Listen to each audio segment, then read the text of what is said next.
Mga kaakibat, itinaas ng Pag-asa ang orange at yellow heavy rainfall warning sa ilang mga lugar sa Luzon, dulot ng umiiral na habagat.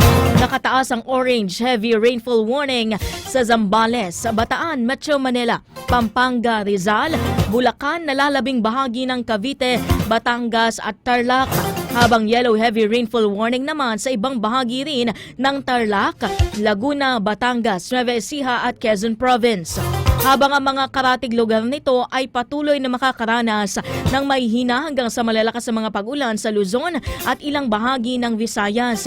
Ang ibig sabihin ng orange heavy rainfall warning ay maging handa sa paglikas bunsod ng mga posibleng pagbaha at landslide sa lugar, habang maging alerto lamang sa mga lugar na tinaasan ng yellow heavy rainfall warning dulot ng walang tigil na pag-ulan dulot ng habagat.